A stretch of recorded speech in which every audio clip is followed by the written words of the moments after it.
प्रभु यीशु मसीह के पवित्र जीवित और सामर्थ्य नाम में एक बार फिर से आप सबों को जय मसीह की।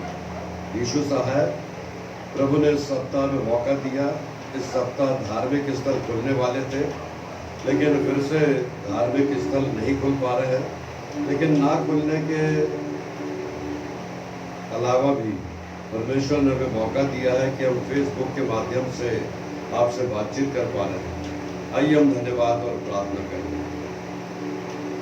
प्यारे पिता परमेश्वर, हम आपसे विनती और प्रार्थना करते हैं और 22 मार्च से लेकर के आज तक हम लगातार विनती और प्रार्थना ही करते रहे हैं और हमारी विनती और प्रार्थना का मुख्य उद्देश्य केवल एक रहा प्रभु कि इस भयानक महामारी से मानव जाति की सुरक्षा और परमेश्वर के उस वचन में जो तत्कालिक समय में, मध्य युग में और वर्तमान समय में और भविष्य में हमारे जीवन के लिए सहारा है, हमारे जीवन की शक्ति है, हमारे जीवन में शांति है। और वह मसीह आनंद पिता परमेश्वर जो अपने पुत्र के द्वारा से आपने हमारे जीवन में दिया है, हम उन बातों को अपने जीवन में महसूस कर रहे हैं।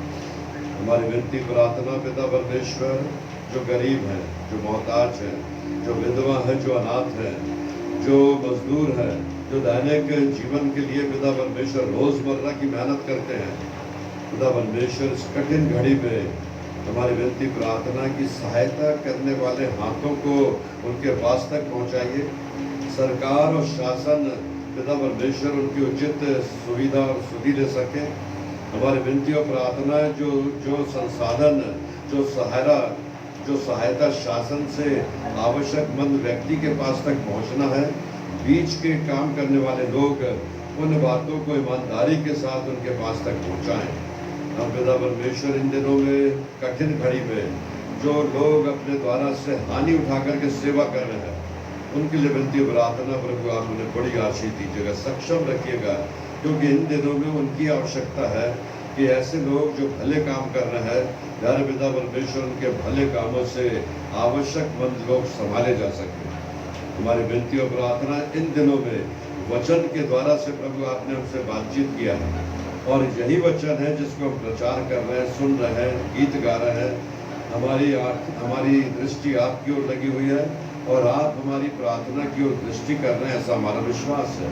हम ये विनती है प्रार्थना अपने उद्धारकर्ता मुक्तिदाता प्रभु यीशु मसीह के नाम से मांगते पिता, सुनिए और दया से ग्रहण कीजिए, आमीन।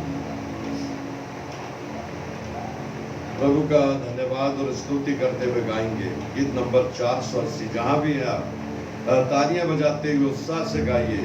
मेरे दिल के द्वार पर यीशु खटखटाता।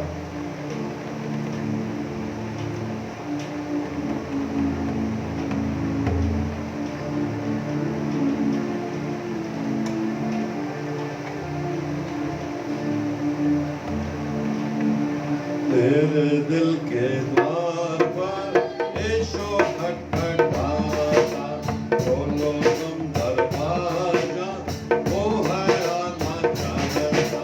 मेरे दिल के द्वार पर यीशु खटखटाता, बोलो तुम दरवाजा, वो है आना चाहता। बनना चाहता है वो, तेरा ही मेहमान। बनना चाहता है वो, तेरा ही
आपके द्वार पर, आपके दिल के द्वार पर प्रभु यीशु मसीह नॉक कर रहे हैं और कह रहे हैं कि क्या अपने दिल का दरवाजा खोलने के लिए आप तैयार हैं? परमेश्वर अपने वचन के द्वारा से आपसे और मुझसे बातचीत करना चाह रहा है। आइए हम मिलकर अपने प्रेरितों के विश्वास को एक साथ मिलकर अंगीकार करेंगे। प्रेरितों का विश्वास वचन, हम विश्वास करते हैं परमेश्वर सर्वशक्तिमान पिता पर, जो स्वर्ग और पृथ्वी का करता है। हम विश्वास करते हैं यीशु मसीह पर, जो उसका इकलौता पुत्र और हमारा प्रभु है। वह पवित्र आत्मा की शक्ति से गर्भ में आया, हमारी मरियम से जन्मा, पौंत पिलात के अधिकार में दुख भोगा, क्रूस पर चढ़ाया गया, मर गया और गाड़ा गया, आत्माओं के लोक में उतर गया, तीसरे दिन मृतकों में से जी उठा, स्वर्ग पर चढ़ गया और सर्वशक्तिमान परमेश्वर पिता की दाहिनी ओर बैठा है। वहां से वह जीवितों और मृतकों का न्याय करने आएगा। हम विश्वास करते हैं पवित्र आत्मा पर, एक पवित्र विश्वव्यापी कलीसिया पर, पवित्रों की सहभागिता पर, पाप क्षमा पर, मृतकों के पुनरुत्थान और अनंत जीवन पर। आमीन। विशेष प्रेज एंड वर्शिप में जाएंगे अभिजीत जॉली के साथ में मिल करके। प्रेज एंड वर्शिप एक गीत हम मिलकर गाएंगे।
आप जहाँ भी हैं, प्रभु की स्तुति और महिमा में आप लगातार बने रहें।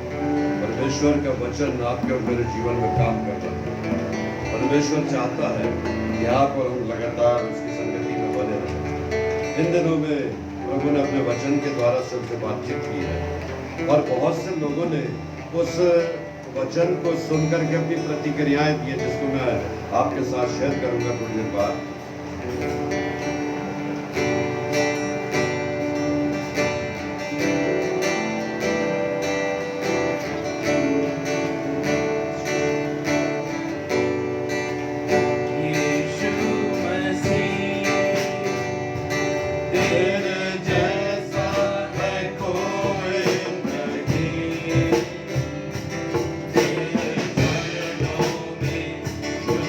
आसमान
प्रभु की स्तुति हो, प्रभु की आइए हम प्रभु की स्तुति में जाएंगे और यस लॉर्ड उसकी सारी आशीषों के दिन के धन्यवाद देंगे खुदावंद। राजाओं के राजा यीशु, हम आपके नाम को ऊंचा उठाते हैं पिता परमेश्वर। हम चाहते हैं पिता परमेश्वर इस भवन में प्रभु जी तो सिर्फ आपकी महिमा हो पिता परमेश्वर।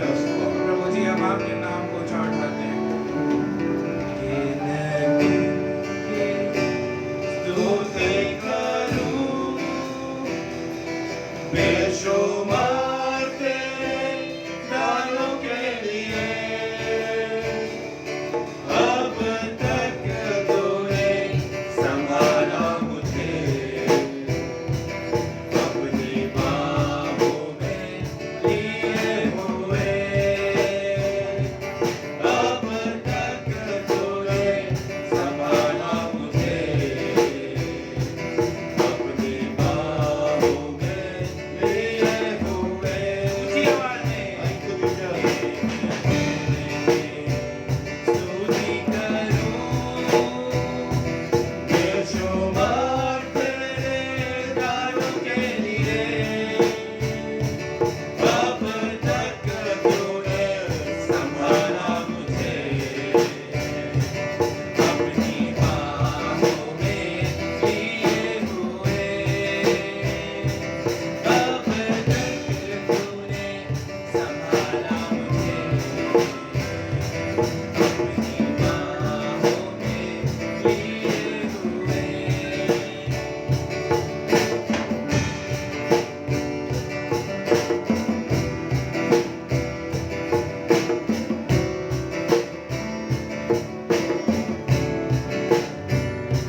स्तुति हो, प्रभु की महिमा। धन्यवाद।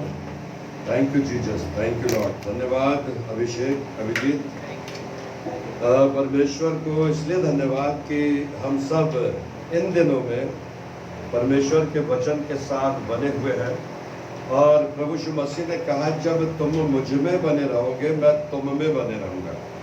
और उसमें बने रहना और उसका हम में बने रहना, ये आदान प्रदान है। यदि हम नहीं करेंगे तो वो नहीं कर पाएगा। परमेश्वर का वचन जिस बात के लिए इस बात को देखते हैं, मैं सबसे पहले सर्वप्रथम उन बातों के लिए धन्यवाद देता हूँ। कई बार इन 3 महीनों में मुझे ऐसा लगा कि मैं लगातार फेसबुक पर जो परमेश्वर का वचन आपके साथ शेयर कर रहा हूँ, मैं इसे जारी रखूँ या ना रखूँ। क्या लोग सुनते सुनते और मेरा चेहरा देखते देखते और मुझे देखते देखते कहीं अलग अलग प्रकार के विचार या धारणाएं तो नहीं बना रहे हैं? या मेरा लगातार फेसबुक पर बने रहना कुछ लोगों को तो बहुत आनंददायक लगता है, लेकिन कुछ लोगों को हो सकता है मैं डाइजेस्ट नहीं हो पा रहा हूँ या मुझे ग्रहण करने की आत्मा उनमें ना हो। लेकिन मैं आपको परमेश्वर में धन्यवाद देता हूँ। बहुत से लोगों ने एप्रिसिएशन भेजा और जिस एप्रिसिएशन के कारण से, उत्साह के कारण से मैं आपके साथ इस FB के माध्यम से बातचीत कर रहा हूँ, उसमें कुछ नाम मैं लेना चाहता हूँ। हमारे मौलवी साहब आदरणीय फिरोज चिश्ती साहब, जो लगातार मुझे फेसबुक पर कमेंट कर रहे हैं और वो अपने विचार प्रकट करते हैं कि मैं इस वचन को सुनकर ब्लेस हुआ, मुझे आशीष मिली। और मुझे इस बात का आनंद मिला कि हमारे कुरान में भी अच्छी बातों को बताया गया है और उन अच्छी बातों को जो आप बता रहे हैं उसका मैं अपने धर्मशास्त्र में मिलान करता हूँ और धन्यवाद देता हूँ कि परमेश्वर ईश्वर हमसे बातचीत कर रहा है। इसके साथ ही आदरणीय मैनी साहब को मैं बहुत धन्यवाद देता हूँ, जो लगातार वे वचन सुन रहे हैं और क्लैपिंग करते हैं, कभी अच्छे कमेंट्स भेजते हैं। तो मैं मैनी साहब को बहुत धन्यवाद देता हूँ, शर्मा जी को बहुत धन्यवाद देता हूँ, आदरणीय कुलश्रेष्ठ जी को बहुत धन्यवाद देता हूँ, जो लगातार मुझे अपने फेसबुक पे कमेंट करके अप्रिशिएट कर रहे हैं। साथ ही उन तमाम लोगों का धन्यवाद जो मसीह में, प्रभु यीशु मसीह में हैं और आप अपने घरों में 7 बजने की रास्ता देखते रहते। मुझे बराबर सूचना मिली है और 7 बजते के साथ आप टीवी के सामने आ जाते हैं और परमेश्वर का वचन सुनते हैं। वचन सुन करके गीत गाते हैं, गीत गा करके मेरे लिए प्रार्थना करते हैं, पूरे कलीसिया के लिए प्रार्थना करते हैं, अपने प्रदेश के लिए प्रार्थना करते हैं, अपने शहर के लिए प्रार्थना करते हैं, अपने उन प्रशासकों के लिए प्रार्थना करते हैं, डॉक्टर्स और नर्सेस के लिए प्रार्थना करते हैं। मैं प्रभु को बहुत धन्यवाद देता हूँ कि इन दिनों में आपकी प्रार्थनाओं से ही मैं लगातार FB में आपके साथ बना हुआ हूँ। मैं आज का जो वचन आपके साथ शेयर करने जा रहा हूँ, वो वचन बहुत ही स्पष्ट रूप से हो सकता है कि कुछ लोगों को ना भाए, लेकिन बाइबल जो कहती है, बाइबल में जिन विपत्तियों के बारे में लिखा गया था कि फिरौन राजा का मन कठोर होता चला गया और परमेश्वर ने 10 विपत्तियां फिरौन और शासक के ऊपर में भेजी। वर्तमान समय में 10 विपत्तियों में से करीब करीब 5 विपत्तियां हम इस 21वीं शताब्दी में देख चुके हैं। जो कोरोना वायरस के रूप में आया, जो टिड्डियों के दल के रूप में आया, जो अम्फान तूफान के रूप में आया, जो निसर्ग तूफान के रूप में आया। NCR में 14 भूकंप के झटके भारतवर्ष में लगातार बने हुए हैं। आज की न्यूज़, रशिया में और अमेरिका में एक जहरीले कीड़े ने जन्म ले लिया है और वो खून पीने वाला कीड़ा है जो मनुष्य के शरीर को काटता है तो पूरा खून निचोड़ देता है। एक अजीब अजीब सी बातें इस समय में सुनाई दे रही हैं और दिखाई दे रही हैं।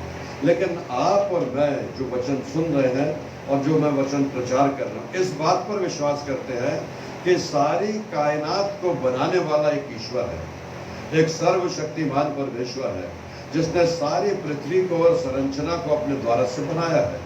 और इस संरचना में और इस क्रिएटिविटी में, इस रचनात्मक कार्य में परमेश्वर की सामर्थ काम कर रही है। अगर जलवायु परिवर्तन हो रहा है तो परमेश्वर की इच्छा से हो रहा है। अगर बरसात हो रही है तो परमेश्वर की इच्छा से हो रही है, अगर मानसून आ रहा है तो परमेश्वर की इच्छा से आ रहा है, अगर ग्लोबल वार्मिंग हो रही है तो ये मनुष्यों के कारण से हो रही है।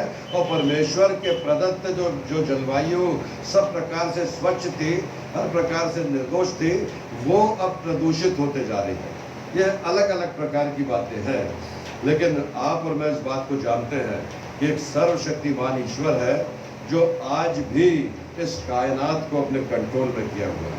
मेरा जो आज मनन का विषय है वो हमको मिलता है पहला इतिहास की पुस्तक, उसका 28वां अध्याय और उसकी पहली आयत से 10वीं आयत तक।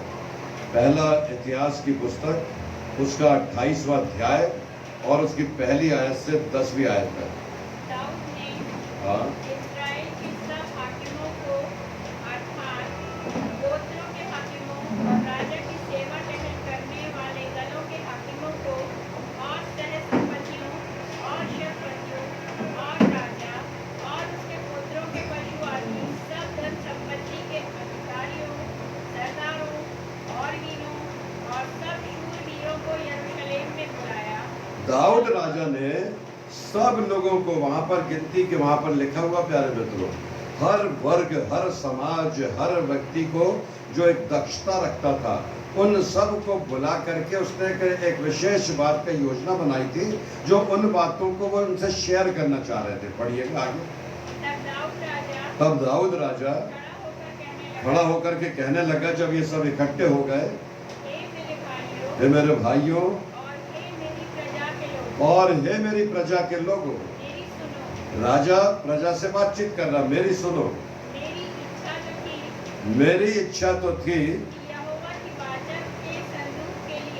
कि परमेश्वर यहोवा के वाचा के संदूक के लिए, क्योंकि उस वाचा के संदूक में परमेश्वर के द्वारा से दी गई पवित्र वस्तुओं को इकट्ठा किया गया था, और इस वाचा के संदूक के लिए दाऊद राजा एक भवन का निर्माण करना चाहता था। इस अध्याय को आप पढ़ेंगे तो ये इसी बात में लिखा। आगे पढ़िए, क्या लिखा?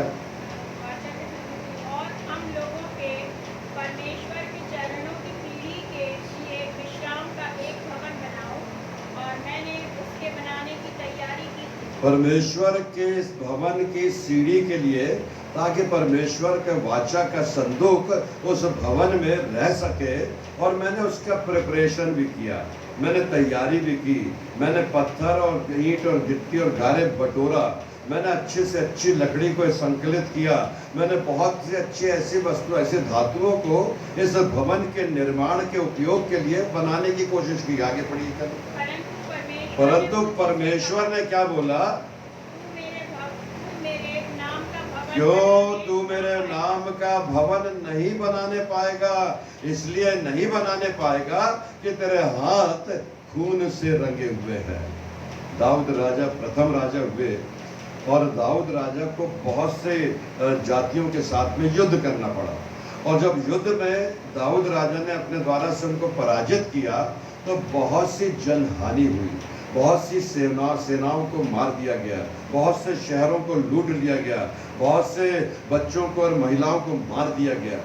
और दाऊद राजा परमेश्वर का भवन बनाने की वस्तुओं को संकलित कर रहा था, और सब तैयारी जब वो कर चुका, और जब वो तैयारी कर चुका तो परमेश्वर यहोवा के पास से उसको आवाज आई, और जब आवाज को उसने सुना तो उसने अपने तक सीमित नहीं रखा। प्यारे मित्रों, अगर वो चाहता तो ये बात अपने आप में सीमित रख के परमेश्वर का भवन बनाना शुरू कर देता, परंतु उसने समाज के हर वर्ग के, राज्य के हर वर्ग के लोगों को बुलाया, और बुला करके इकट्ठा किया, और उस बात को बताया कि राजा होने के कारण से मैं ऐसा करना चाहता था, पर ऐसा मैं नहीं कर पा रहा हूँ, क्योंकि परमेश्वर ने मना किया है कि तेरे हाथ खून से रंगे हैं, इसलिए मेरे पवित्र भवन को बनाने में तू दुस्साहस मत कर।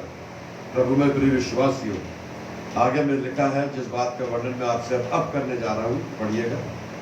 तू मेरे नाम का भवन बनाने ना पाएगा, तू मेरे नाम का भवन नहीं बनाने पाएगा, क्योंकि तू युद्ध करने वाला है, क्योंकि तू युद्ध करने वाला है, और तूने लहू बहाया है, और तूने लहू बहाया है। तो भी इस्राएल के परमेश्वर यहोवा ने मेरे पिता के सारे घराने में से मुझी को चुन लिया कि इस्राएल का राजा सदा बना रहूं। अर्थात उसने यहूदा को प्रधान होने के लिए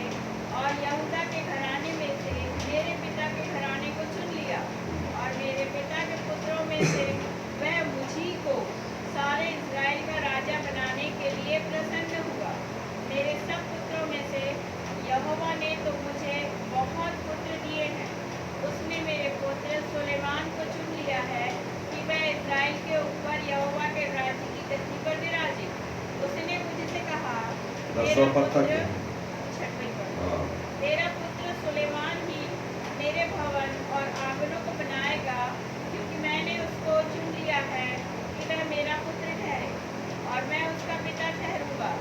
यदि वह मेरी आज्ञाओं और नियमों के मानने में आजकल के समान दृढ़ रहे, तो मैं उसका राज्य सदा स्थिर रखूंगा। इसलिए आप इस्राएल के देखते अर्थात यहोवा की मंडली के देखते और अपने परमेश्वर के सामने अपने परमेश्वर यहोवा की सब आज्ञाओं को मानो और उन पर ध्यान करते रहो, ताकि तुम इस अच्छे देश के अधिकारी बने रहो और इसे अपने बाद अपने वंश का सदा का भाग होने के लिए छोड़ जाओ। हे मेरे पुत्र सुलेमान, तू अपने पिता के परमेश्वर का ज्ञान मेरे पुत्र सुलेमान, तू अपने पिता के परमेश्वर का ज्ञान रख। और खरे 9वां पद है। हाँ, अब इसको ध्यान से सुनिएगा, मेरा आज जो संदेश का विषय है वो यही 9वां पद है। पढ़िएगा। परमेश्वर का ज्ञान रख परमेश्वर का ज्ञान रख, पहली बात, और खरे मन और खरे मन और प्रसन्न जीव से उसकी सेवा करता रहे, क्योंकि यहोवा मन को जांचता क्योंकि यहोवा मन को जांचता है और विचार में जो कुछ उत्पन्न होता है उसे समझता है। He understand whatever in your heart, वो तुम्हारे हृदय के विचारों को जो उसमें उठते हैं उसको समझता। आगे पढ़िए। यदि तो उसकी खोज में रहे तब वो तुझको मिलेगा, परंतु यदि तू उसको त्याग दे तो वो सदा के लिए तुझको छोड़ देगा। अब चौकस रह यहोवा ने तुझे एक ऐसा भवन बनाने को चुन लिया है और चौकस रहे, क्योंकि यहोवा ने तुझे एक भवन बनाने के लिए चुन लिया है। जिस भवन को बनाने के लिए तेरे पिता को मना करा था, मुझे मना करने के बाद, लेकिन परमेश्वर ने तुझे इस भवन को बनाने के लिए चुन लिया। Near the end of the David life, दाऊद राजा के अंतिम समय में, जब अंतिम समय था, वहां पर लिखा है David gave a Solomon charge to the son. अपने पुत्र को दाऊद राजा ने एक विशेष जिम्मेदारी दी। उसने केवल अपने घर में बुला करके जिम्मेदारी नहीं दी, लेकिन पूरे प्रजा के सामने बुला करके दाऊद राजा ने बताया कि क्योंकि मेरे हाथ खून से सने हुए हैं, इसलिए परमेश्वर यहोवा ने इस भवन को बनाने से मना कर दिया है। और उसने कहा है कि इस भवन को बनाने में तेरा पुत्र सुलेमान, और साफ लिखा है, वहाँ लिखा है of the pertaining to the building of the temple, वो परमेश्वर का भवन बनाने के लिए। Of particular note are David's word in verse 9। 9वें पद में जिस बात का वर्णन किया गया है उस बात के लिखा है कि यहोवा मन को जांचने वाला परमेश्वर है। David charge include 3 things. 3 बातों के लिए दाऊद राजा ने सुलेमान को बताया। पहली बात थी Solomon's duty towards to the God, परमेश्वर के कामों के लिए सुलेमान को दाऊद राजा ने उन कामों को करने की ड्यूटी को अपने द्वारा से बताया। दाऊद राजा खुद भी परमेश्वर के काम करता था और परमेश्वर के द्वारा से प्रथम राजा के रूप में चुन लिया गया था, लेकिन वो एक साम्राज्य की स्थापना थी और वाचा के संदूक का निर्माण था। वाचा के संदूक को अब एक भवन में पहुंचाया जाना था और इस भवन को बनाने के लिए ये लोग प्रयास करना आरंभ कर दिए थे। लेकिन जब दाऊद राजा ने परमेश्वर का वचन सुना तो उसने अपने पुत्र को बुला करके कहा और उसको डेलीगेट किया, अपना चार्ज अपने पुत्र को दिया। दूसरी बात, motivation for the Solomon to the fulfil his duty. सुलेमान को दाऊद राजा ने पूरी रीति से मोटिवेट किया, तैयार किया कि देख सुलेमान, परमेश्वर का भवन तेरे हाथों से बनना है, इसलिए इस भवन के बनाने की जिम्मेदारी को तुझे बहुत ईमानदारी के साथ पूरा करना पड़ेगा। और तीसरी बात थी प्रॉमिसेस रिगार्डिंग वेदर और not Solomon fulfilled his duty. वो जो वाचा थी, जो प्रॉमिसेस थी, वो दाऊद राजा अपने पुत्र के साथ बांध रहा था कि देख बेटा, इस भवन को बनाने में किसी प्रकार की कोताही मत करना। परमेश्वर ये चाहता है कि तेरे हाथों से इस भवन का निर्माण हो। और भवन के निर्माण के साथ 9वें पद में दाऊद राजा ने अपने पुत्र को ये बात कही, पढ़िएगा फिर से माँ बाप पर। हे मेरे पुत्र सुलेमान, हाँ, तू अपने पिता के परमेश्वर का ज्ञान रख। तो अपने पिता परमेश्वर का पहली बात तो ज्ञान रख। आज भी वैसा ही मैं आपसे बातचीत कर रहा हूँ। First we should have the knowledge of the God. परमेश्वर का ज्ञान होना आपको और मुझको आवश्यक है। Due to the wrong teaching of the Bible, क्योंकि गलत शिक्षाओं को बाइबल के अनुसार बता करके प्रचार करने के लिए बहुत से प्रचारक उठ खड़े हुए हैं जो अन्य अन्य भाषाएं बोलने का दावा तो करते हैं प्यारे मित्रों, but they don't know the knowledge of the God.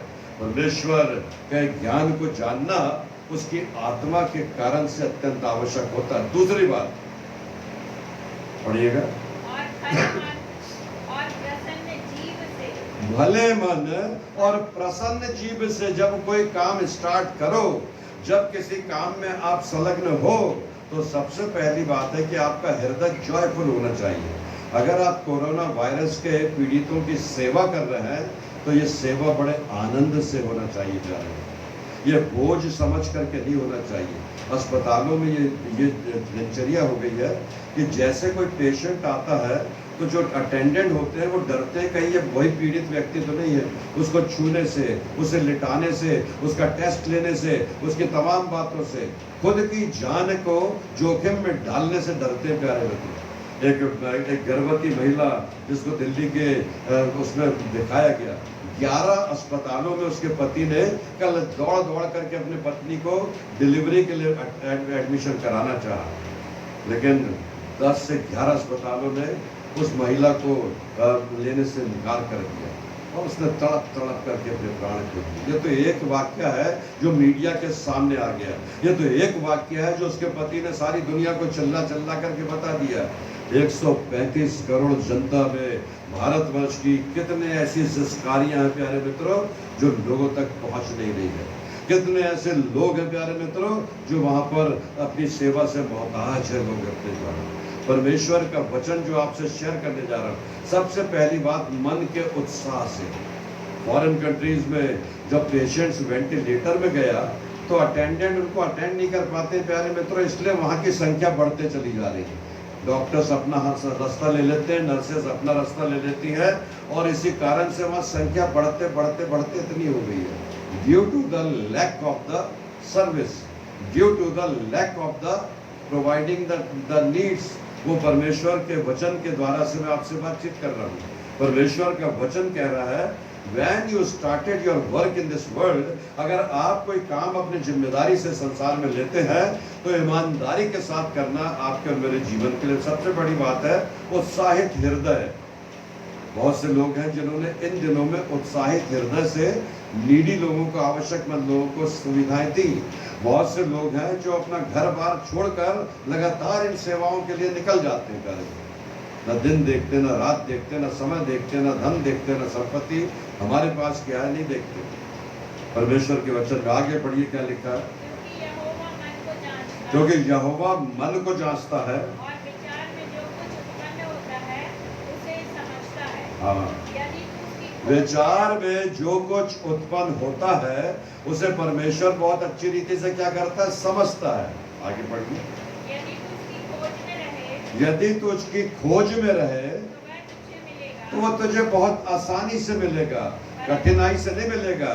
दिन और रात वो तुम्हारे साथ रहता है, वो हमारी सुधि लेता है। 24/7 उसकी दृष्टि हमारी ओर लगी रहती है। मैंने कई बार बोला है, भोपाल में अगर आपको मुझे और आपको देख रहा है तो न्यूयॉर्क में भी वो लोगों को देख रहा है, वो दुबई में भी देख रहा है, वो इंग्लैंड में भी देख रहा है, वो स्पेन में भी देख रहा है, जर्मनी में देख रहा है, ऑस्ट्रेलिया में देख रहा है, न्यूजीलैंड में देख रहा है, हर स्थान पर देख रहा है प्यारे लोग, क्योंकि वो सर्वदर्शी है, वो सर्व उपस्थित है, वो सर्व ज्ञानी है, वो दयालु है, वो प्रेमी है, वो भला है, वो सच्चा है, वो हर समय हमारी प्रार्थना को उत्तर देने के लिए तैयार है। वो मन को जांचने हारा परमेश्वर। दाऊद राजा अपने बेटे को समझा रहा था कि देख सुलेमान, अब तुझे यह भवन बनाना है, परमेश्वर के ज्ञान को तुझे समझना है, वो परमेश्वर मन को जांचने वाला परमेश्वर है और उत्साही मन से तुझे ये काम करना है। तेरी जीभ से जो निकले तो अच्छी अच्छी बातें निकले। इस कोरोना वायरस के समय में नकारात्मक बातें ना निकले, सकारात्मक सोच के साथ परमेश्वर की बातों को लेकर के लोगों को नया बल, नई शक्ति, नई सामर्थ्य देना है परमेश्वर के वचन में। टू नो द गॉड, परमेश्वर को जानने के लिए। पुराने नियम में कुछ बातों को मैं आपके साथ शेयर करूंगा। बाइबल में यिर्मयाह नबी की पुस्तक, उसका 9वां अध्याय और उसके 23वीं और 24वीं आयत में ये परिस्थितियां क्यों बनी, ये परिस्थितियां क्यों बन रही है। सारे धर्मशास्त्र और सारे भले लोग बोलने लगे ये हमारे पापों के कारण से, हमारे दुष्कर्मों के कारण से हमें ऐसी परिस्थिति का सामना करना पड़ रहा। छोटे से लेके बड़ा ज्ञानी व्यक्ति भी सब स्पष्ट रूप से बातें बोल रहा है।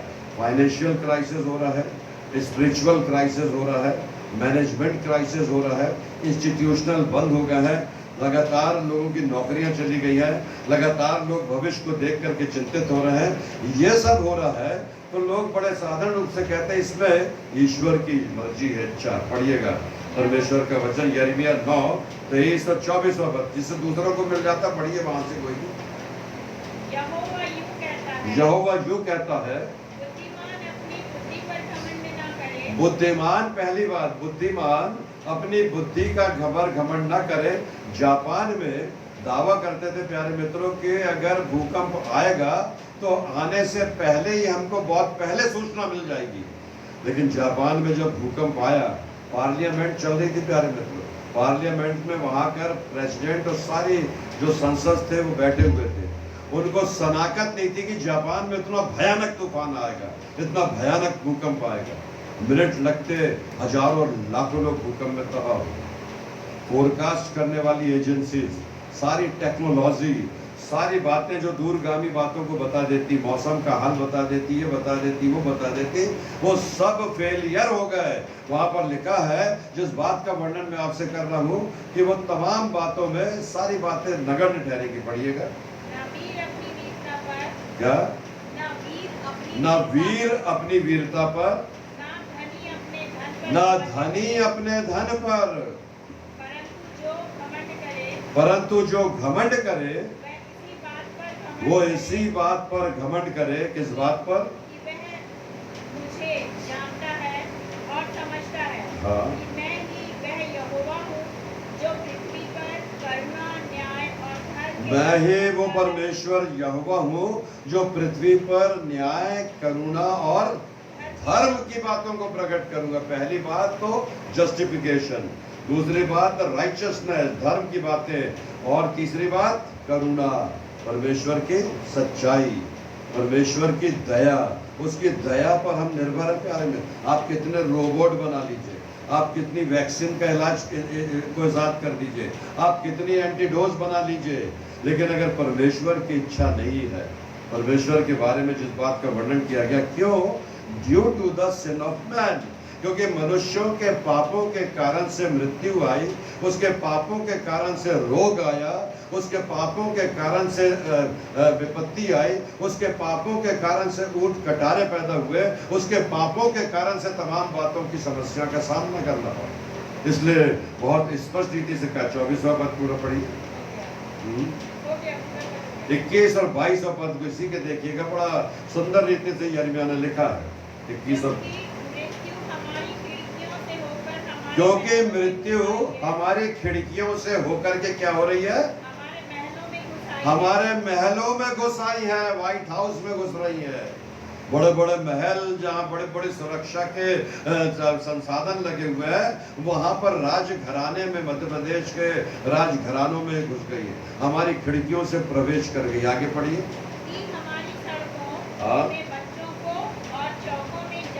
हमारे सड़कों में बच्चों को और चौकों में जवानों को मिटा दे। क्योंकि यहोवा यूं कहता है, परमेश्वर के वचन में लिखा है, मनुष्यों के शव ऐसे पड़े रहेंगे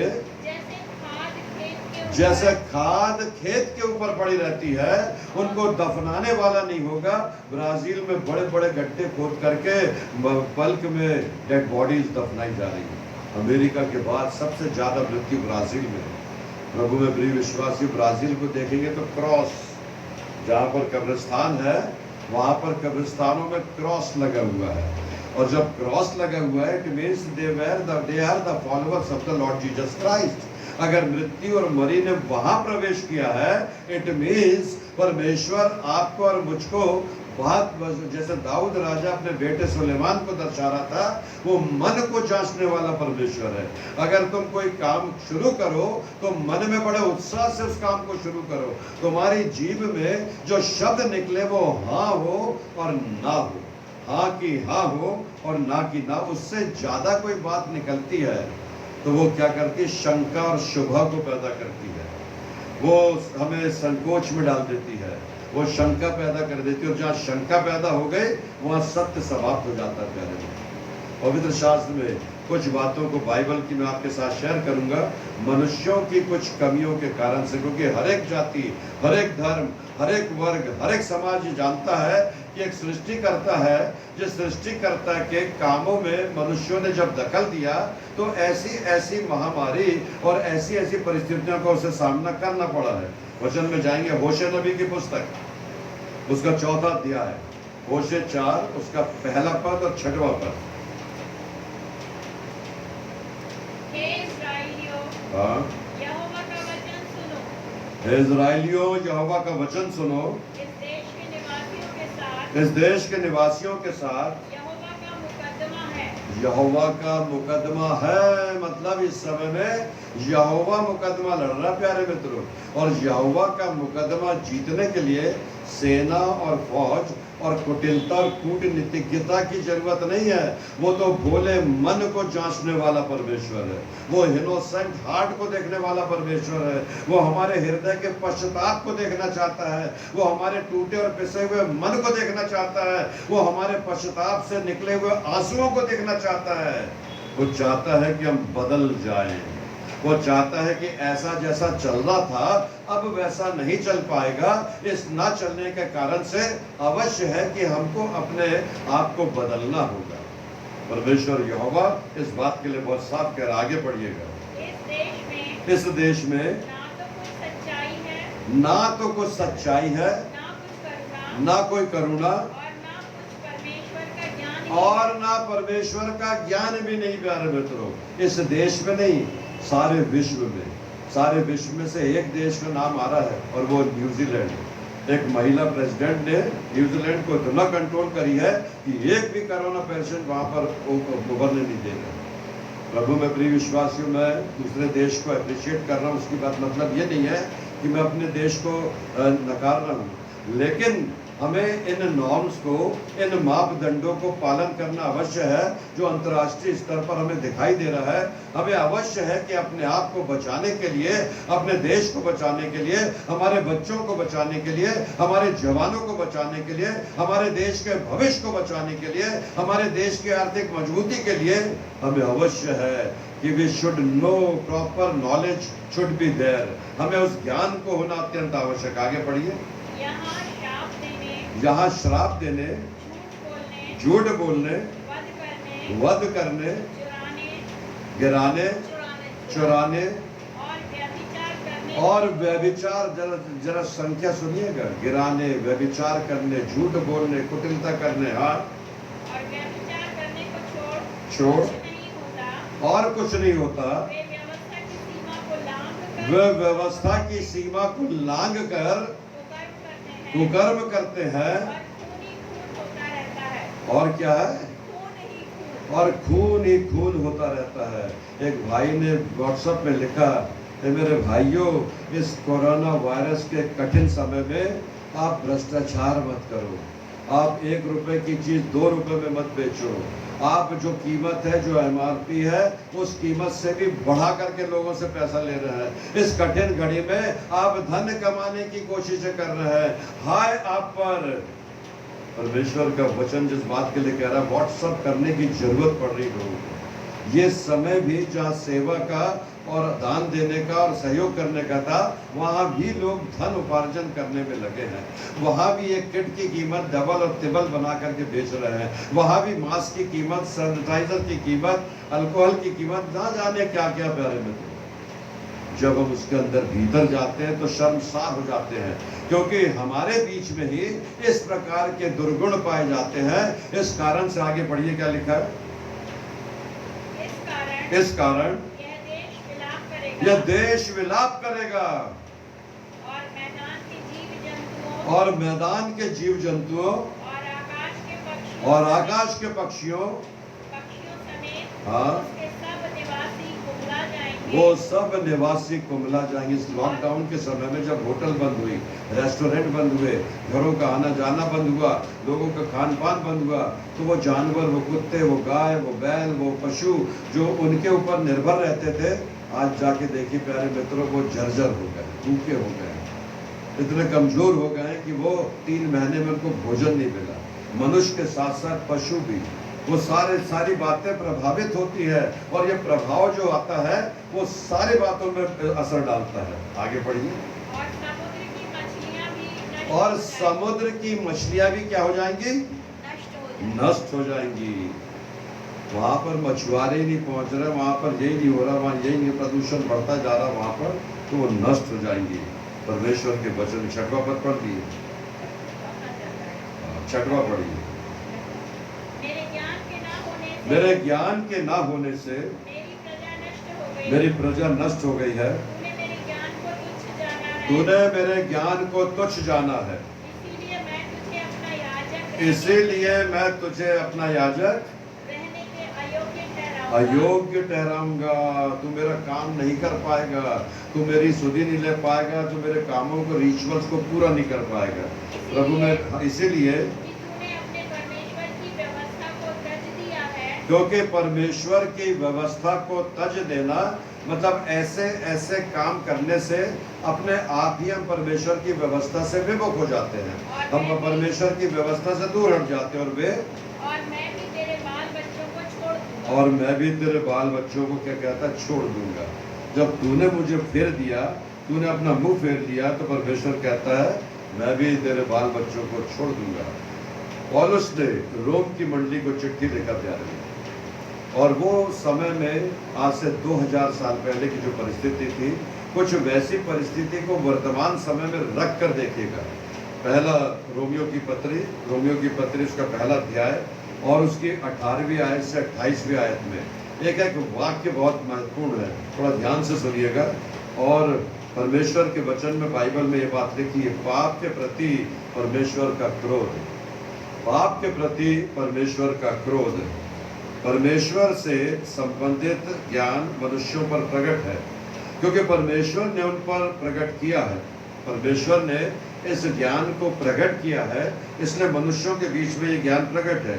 इसलिए परमेश्वर का प्रकोप मनुष्यों की समस्त अभक्ति और अधार्मिकता पर स्वर्ग से प्रकट होता है। मनुष्यों की अभक्ति और मनुष्यों की अधार्मिकता कैसे? मैन मेड रिचुअल्स, मनुष्यों के द्वारा से बनाए गए धार्मिक अनुष्ठानों को पूरा करना। इतनी पद यात्रा करो, इतना घी डालो, इतना लोबान डालो, इतना गंदरस डालो, इतनी मुर्गी चढ़ाओ, इतनी शराब ले आओ, इतना ये कर लो, इतना वो। मैन मेड रिचुअल्स, वो धार्मिक अनुष्ठान जो मनुष्य संसार में रहते हुए करता है। यहाँ तावीज बांध दो, वहाँ गंडा बांध दो, वहाँ चादर चढ़ा दो, वहाँ ऐसा कर दो, वहाँ ऐसा कर दो। नहीं, उस बनाने वालों को नहीं देख करके संसार की बातों के डायरेक्शन बैलेंगे नहीं चले जाओ। वहाँ पर अपनी शराब छुड़ाने के लिए बोतल रख दो, ग्लास रख दो, ये रख दो, वो रख दो, मन्नतें मांग लो, सब मांग लो, लेकिन खुद का बदलाव ना करे। परमेश्वर कहता है वो अधार्मिकता और अशुद्धता के कारण से, आगे में लिखा है, क्योंकि जगत की सृष्टि से ही परमेश्वर के अदृश्य गुण, अनंत सामर्थ्य और परमेश्वरत्व की उसकी रचना के द्वारा समझे जाकर स्पष्ट दिखाई देते हैं। इसलिए कि उनके पास कोई बहाना नहीं है, क्योंकि यद्यपि वे परमेश्वर को जानते थे, फिर भी उन्होंने उसे ना तो परमेश्वर के उपयुक्त सम्मान और ना ही धन्यवाद दिया, वरन वे अनर्थ कल्पनाएं करने लगे और उनका निर्बुद्धि मन अंधकारमय हो गया। मनुष्य अनर्थ कल्पनाएं कर रहा है और अंधकार के हो जाने के कारण से सच्चाई से अभी भी मुंह फेर रहा है। अभी भी 3 महीने के बाद जब लॉकडाउन खुला है तो जो क्राइम रेट बिल्कुल घट गया था, अब वो क्राइम रेट आसमान छूने लगा है। क्यों? क्योंकि वे कहीं चीन झपट रहे हैं, तो कहीं लूटपाट कर रहे हैं, तो कहीं घरों में घुस रहे हैं, कहीं ये कर रहे हैं। प्रभु करे उनका मन अंधकार में हो गया है। अभी भी परमेश्वर के इस प्रकोप से वो बचने के बदले अभी भी उन दुर्गुणों में लगे हुए हैं। क्योंकि यद्यपि वे परमेश्वर को जानते थे, फिर भी उन्होंने उसे ना तो परमेश्वर के उपयुक्त सम्मान और ना ही धन्यवाद दिया, वरन वे अनर्थ कल्पनाएं करने लगे और उनका निर्बुद्धि मन अंधकार में हो गया। बुद्धिमान होने का दावा करने करके वे मूर्ख बन गए। उन्होंने अविश्वासी परमेश्वर की महिमा की, नश्वर मनुष्य, पक्षियों, चौपायों और रेंगने वाले जंतुओं की मूर्ति की समानता में, परमेश्वर की समानता में इनको बदल दिया। इन मूर्तियों को परमेश्वर की समानता में बदल दिया। इसलिए परमेश्वर ने उन्हें उनके मन की वासनाओं की अशुद्धता के लिए छोड़ दिया कि उनके शरीरों को आपस के में अनादर हो, क्योंकि उन्होंने परमेश्वर की सच्चाई के बदले झूठ को अपनाया और सृष्टि की आराधना और सेवा की, ना कि उस सृष्टिकर्ता की जो सर्वदा धन्य है। आमीन। परमेश्वर का वचन जिस बात को कह रहा है, इस कारण परमेश्वर ने उन्हें नीच कामनाओं के वश में छोड़ दिया, क्योंकि उनकी स्त्रियों ने स्वाभाविक क्रिया को उससे जो अस्वाभाविक है बदल डाला। और इसी प्रकार पुरुष भी स्त्रियों के साथ स्वाभाविक क्रिया को छोड़कर आपस में कामातुर हो कामाग्नि में जलने लगे। पुरुषों ने पुरुषों के साथ निर्लज कार्य करके अपने ही में भ्रष्टाचार का उचित दंड पाया। लेस्बियन, वो जो गे है वो पुरुष शादी कर रहे हैं, वो लेस्बियन महिला शादी कर रही है। परमेश्वर के वचन में लिखा है जो संसार में जो वस्तुएं हैं उनकी मूर्तियां बना करके उन्हें परमेश्वर के समान पूजा कर रहे हैं, आराधना कर रहे हैं। वो बनाने वाले ने, जिसने आपको मुझे बड़े महत्वपूर्ण बनाया, बहुत सक्षम बनाया, वो नहीं चाहता कि आप अपने सरों को किसी संसार की बातों से दंडवत करो। परमेश्वर का वचन जिस बात को कह रहा, प्यारे मित्रों, परमेश्वर के ज्ञान के साथ दाऊद राजा ने अपने बेटे सुलेमान से कहा, सुलेमान तुझे परमेश्वर के भवन का निर्माण करना है, और जब तू निर्माण करेगा तो तुझे उसकी बातों का ज्ञान होना अत्यंत आवश्यक है। प्रभु में प्रिय विश्वासियों, थोड़ा सा ज्ञान प्राप्त करके बड़ी बड़ी बातों को बताना, ये अल्प बुद्धि और अल्प विकासशील मस्तिष्क का कार्य है। परमेश्वर चाहता है कि वो प्रभु आत्मा से परिपूर्ण होकर के परमेश्वर के शुद्ध ज्ञान को लोगों के बीच में प्रकट करें। Yet God has made himself known। परमेश्वर ने अपने आप को मनुष्यों के बीच में ऐसा प्रकट किया कि उसने अपना एक लौता बेटा दिया कि जो भी उस पर विश्वास करे मनुष्य के तुल्य, मनुष्य के पुत्र को बना करके भेजा। यीशु मसीह को अपना पुत्र बना के संसार में भेजा। इब्रानियों की पत्री उसका पहला अध्याय और उसकी पहली 2 आयतों को निकाल कर पढ़ेंगे। इब्रानी 1 उसका पहले 2 पद।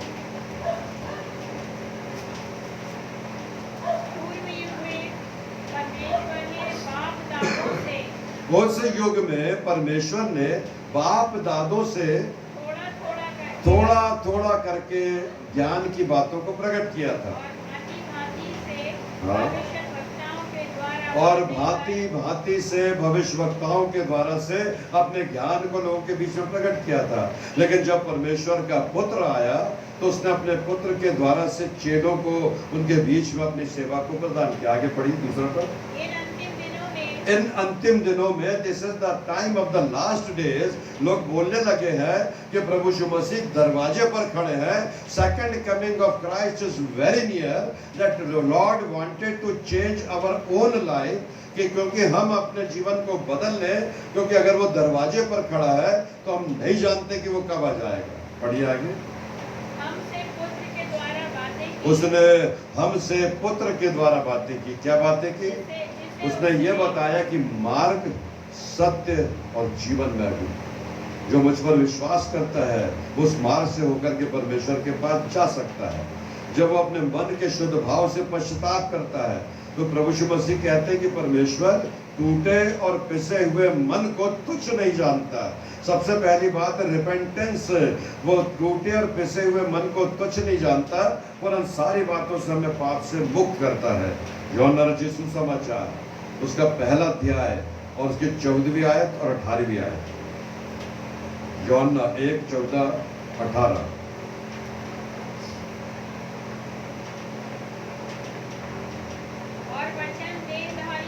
और वचन देहधारी हुआ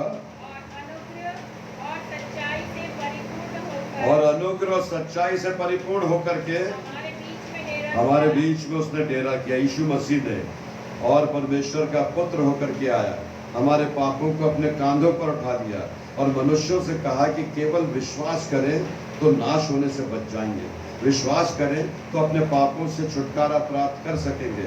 विश्वास करके यीशु मसीह के लहू के बहने पर आत्मा से प्रार्थना करें तो हमारे जो लाल रंग के पाप हैं वो प्रभु यीशु मसीह में धो करके शुद्ध कर देगा। मत्ती रचित सुसमाचार उसका 22वां अध्याय उसकी 36वीं आयत से 38वीं आयत तक निकाल कर पढ़ेंगे। What Jesus described as the greatest commandment. प्रभु यीशु मसीह ने अपनी सबसे बड़ी आज्ञा को पढ़िए बिना।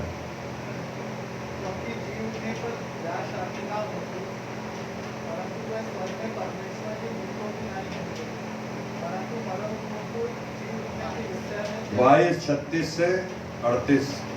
मत्ती 22। व्यवस्था में कौन सी आज्ञा बड़ी है?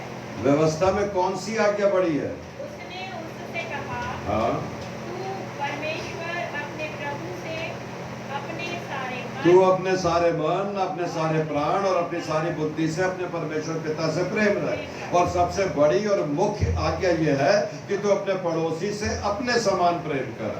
प्रभु यीशु मसीह ने चेलों से पूछा कि तुम्हारा पड़ोसी कौन है? प्रभु यीशु मसीह ने चेलों से पूछा तो चेले उत्तर नहीं दे पाए। आपसे अगर मैं पूछूं तो कौन पड़ोसी है, तो आप भी नहीं दे पाएंगे, हमारे बाजू में रहने वाले या। तब प्रभु यीशु मसीह ने एक दृष्टांत कहा, और दृष्टांत में क्या कहा कि एक सामरी व्यक्ति था जो गलील से निकलकर सामरिया को जा रहा था। रास्ते में जंगल में उसे डाकू मिले, उसके मार पीट करके उसका सब छीन लिया और उसे अधमरा छोड़ करके वहां से भाग गए। जब वो उसे अधमरा छोड़ के भाग गए तो एक महायाजक, एक शास्त्री, एक लेवी निकला उस मार्ग से। उसने उसे देखा और कतरा करके चला गया। इस रीति से वहां से एक शास्त्री निकला, महायाजक निकला, उसने देखा और वो भी कतरा के चला गया, क्योंकि उसके पास बहुत से काम थे, उसका एंगेजमेंट थे। तीसरी बार वहां से एक सामरी व्यक्ति निकला, और जब उसने देखा तो उसने उसके शरीर में घावों को देखा तो पोंछा, तेल लगाया, पट्टी बांधी, कंधे पर रखा, सराय में ले गया, अस्पताल में ले गया, भर्ती किया, और सराय के मालिक से बोला कि इसकी सेवा करना, ये 2 दिनार रखो, जब और भी निकलेगा तो मैं लौट करके इसको दे दूंगा। प्रभु यीशु मसीह ने अपने चेलों से पूछा कि उसका पड़ोसी कौन निकला? चेलों ने कहा वो सामरी, द गुड सैमरिटन, जो दृष्टांत है, जो पैराबल है। प्रभु में प्रिय विश्वास, हमारा हर एक वो व्यक्ति जो आवश्यकमंद है वो हमारा पड़ोसी है।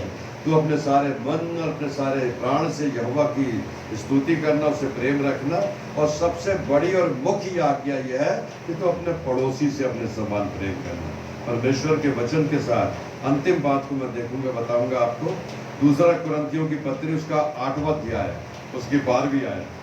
2 कुरिन्थियों 8 उसका 12 पद।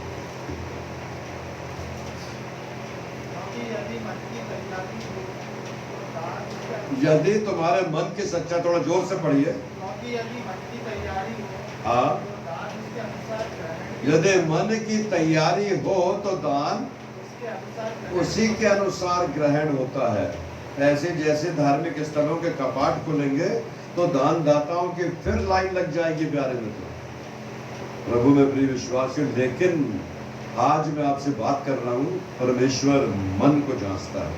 आपके दिए हुए दान अगर परमेश्वर की इच्छा के अनुसार है, परमेश्वर के नाम से मानी गई मन्नतों के अनुसार है, निश्चय जानिए कि आपका दान ग्रहण होगा।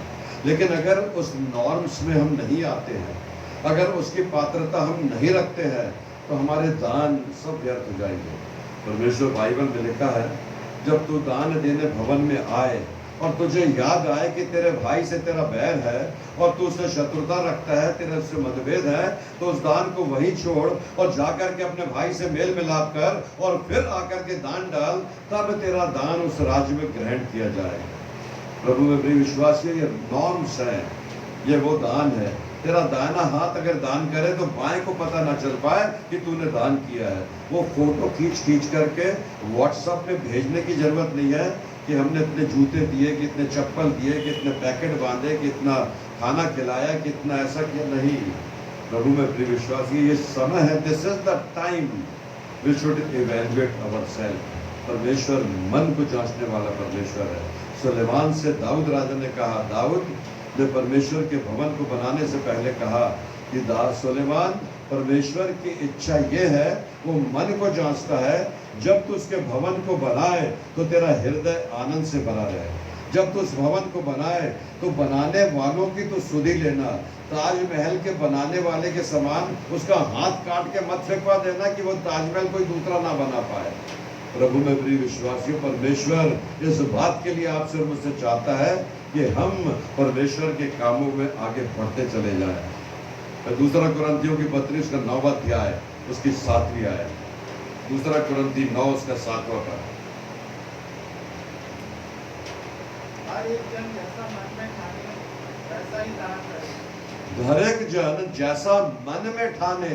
अगर आपने मन में ठान लिया है इस कोरोना वायरस के समय में, इस लॉकडाउन में, वैसा ही आकर के दान कीजिएगा, वैसा ही आकर के। आज मेरे पास एक फोन आया, उन्होंने कहा, भाई साहब, मैंने अपना 10वां अंश चर्च को देने के लिए अभी नहीं रखा है, मैं पहले गरीबों को भोजन करा रहा हूँ और उनकी प्राथमिकता, जब भवन खुलेगा तो वो भी जाकर के दूंगा, लेकिन पहला मेरा कर्तव्य है कि उन लोगों की सहायता करूं जिन लोगों की सहायता की आवश्यकता है।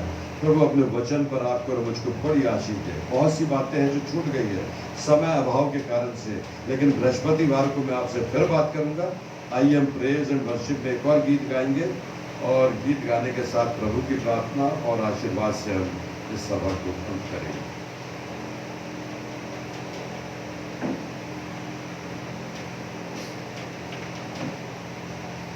गीत नंबर 510, आओ हम यहोवा के लिए ऊंचे स्वर से गाएं।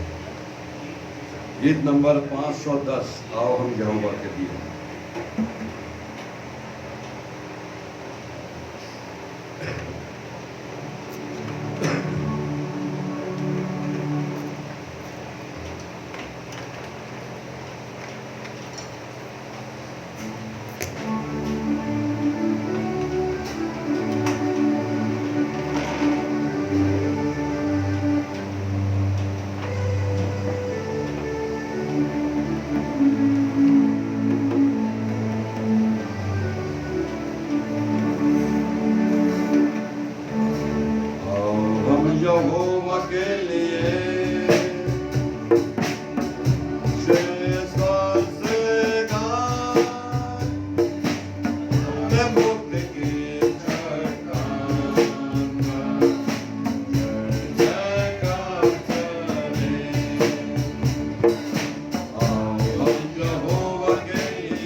धन्यवाद यीशु राजा, आपने हमें मौका दिया कि वचन को सुन पाए। हमारे कर्मों के कारण से हमें यह दिन देखना पड़ रहा है, ये स्पष्ट है, लेकिन मनुष्य होने के कारण से आज भी हम इस बात को मानने के लिए तैयार नहीं। लेकिन आप चाहते हैं लॉर्ड जीसस कि अपने आप को हम बदल लें, हम झुक जाए, हम नम्र बन जाए, हम अपने पापों से छुटकारा प्राप्त करें, हम आपके पवित्र भवन में प्रवेश करने का प्रयास करें। धार्मिक स्थल कितने भी खुल जाए, अगर हमारे हृदय के विचार नहीं खुलेंगे, अगर हमारे पापों से हमें छुटकारा नहीं मिलेगा, तो प्यारे पिता परमेश्वर, हम स्वर्ग के राज्य में प्रवेश करने से वंचित रह जाएंगे। आपसे विनती और प्रार्थना, लॉर्ड, जितने लोगों ने वचन सुना सबको अपरंपार आशीष दीजिएगा। उनके घर धन और धान्य से भरे रहे, उनके घर के खत्तों में कोई कमी और घटी ना हो प्रभु। उनके पड़ोसी, उनके सब समर्थक लोग आपकी आशीषों को उस घर से देख सके। उनके सकारात्मक बोल लोगों के निराश जीवन में आशा का संचार बन जाए। प्यारे पिता परमेश्वर, जो टूटे और पिसे हुए मन है प्रभु, आप उन्हें संभाल लीजिए लॉर्ड जीसस। हमारे देश को इस बड़े संकट से बचाइए प्रभु। हमारे देश की आर्थिक दशा को संभाल दीजिए प्रभु। हमारे देश के हर एक नागरिक तो प्रभु आपकी सुरक्षा में बनाए रखें। हमारे जवान, हमारे बच्चे, जिन्होंने अभी भविष्य में कुछ भी नहीं देखा प्रभु, हमने तो बहुत कुछ देख लिया, लेकिन हमारे बच्चे अभी उन बातों से वंचित है लॉर्ड जीसस।